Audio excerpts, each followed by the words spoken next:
Aku pernah berpikir bahwasanya masalah utamaku itu sebenarnya adalah rasa malas. Aku terus menunggu moodku datang, menunggu datangnya motivasi, menunggu versi diriku yang lebih rajin, menunggu waktu yang tepat gitu, menunggu menit jam tepat waktu.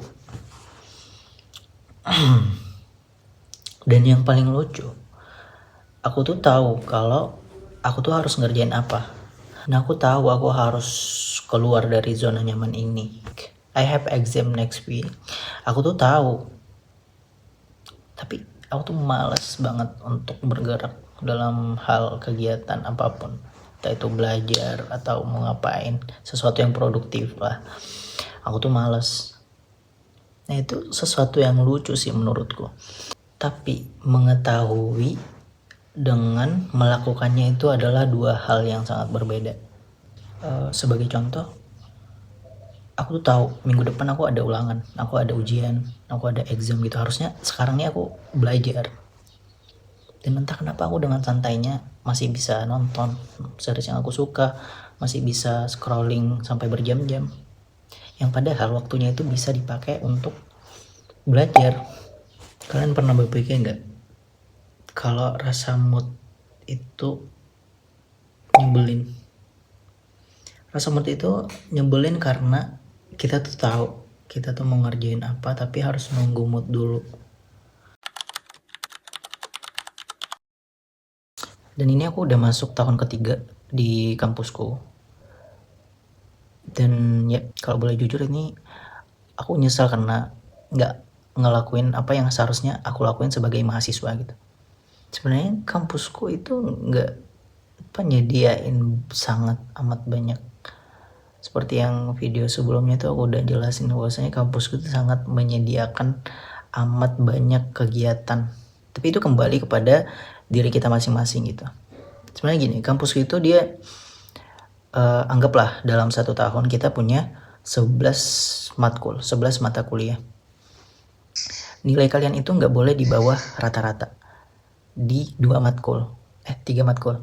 Jadi kalau nilai kalian di 3 matkul itu di bawah rata-rata dari 11 matkul tadi, itu kalian otomatis nggak naik tingkat. Jadi otomatis kalian harus ngulang 1 tahun full.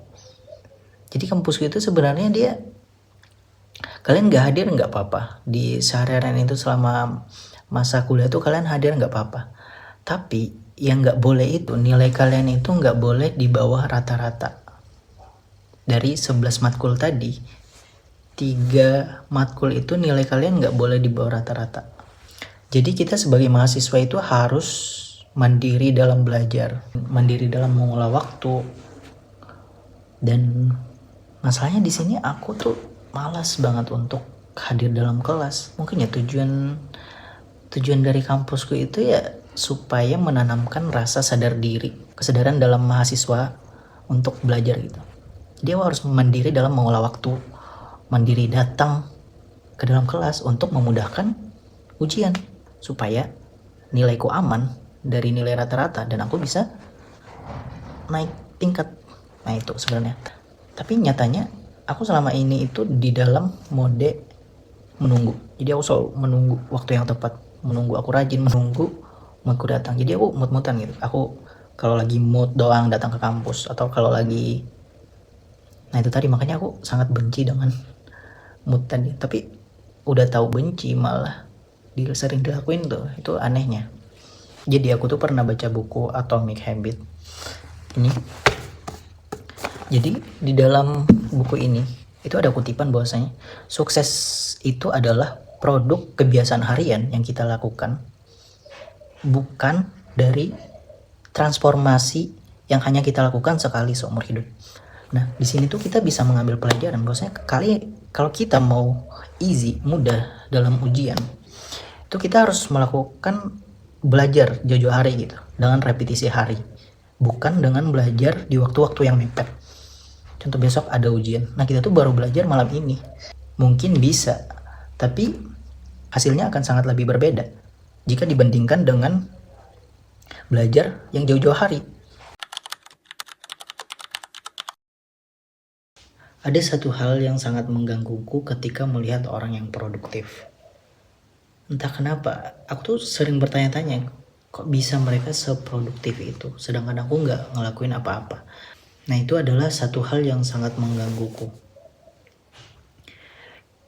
Di sini maksudku mengganggu itu karena aku nggak ngelakuin apa-apa, aku jadinya merasa bersalah karena nggak ngelakuin apa yang mereka lakuin. Mereka lebih produktif, mereka lebih aktif, ikut kegiatan, mulai pengalaman baru, mereka punya cerita yang ceritain, mereka lebih dalam tentang keilmuan.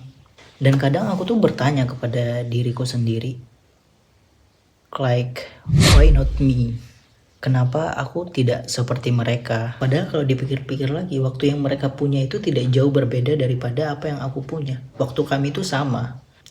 Yang berbeda mungkin di keputusan mereka setiap hari. Lalu aku itu sadar bahwasanya mungkin masalahku itu sebenarnya bukan kurang waktu, bukan kurang kemampuan, ataupun bahkan kurang kesempatan. Aku tuh sebenarnya mampu, tapi aku itu terlalu meratukan, terlalu tunduk kepada mood tadi. Aku selalu berpikir bahwasanya mereka itu adalah orang-orang yang selalu semangat. Aku bahkan dulu berpikir bahwasanya mereka itu cuma orang random yang kebetulan rajin aja. Tapi sebenarnya tuh mereka punya mood juga. Mereka juga bisa malas. Mereka bisa capek dan mereka bisa aja gitu milih setiap hari mau rebahan, mau scroll berjam-jam, kan bisa. But the difference is they doing every single day. Dan aku tetap diam di tempat gitu. Aku belum berubah sepenuhnya. Aku masih orang yang malas, aku masih orang yang sering menunda. Tapi sekarang aku mulai belajar untuk meninggalkan kebiasaan lama. Belajar untuk tidak menunggu mood datang. Soalnya kalau terus begini, aku terus menunggu moodku datang, mungkin aku tahun depan akan menjadi orang yang tetap sama. Jadi mungkin pelajaran yang bisa diambil dari video ini bukan tentang suatu kedisiplinan ataupun tentang kesuksesan, tapi bagaimana hari-hari kita dipenuhi dengan hal kecil yang produktif tentunya, tapi kita lakukan setiap hari. Dan aku berharap dengan membuat video ini, aku bisa selangkah lebih maju di jalanku sendiri gitu. Selangkah lebih maju untuk menyusul teman-teman produktif lainnya. Jadi silahkan di-subscribe kalau mau. Melihat video selanjutnya gimana. Oke. Please see you next video.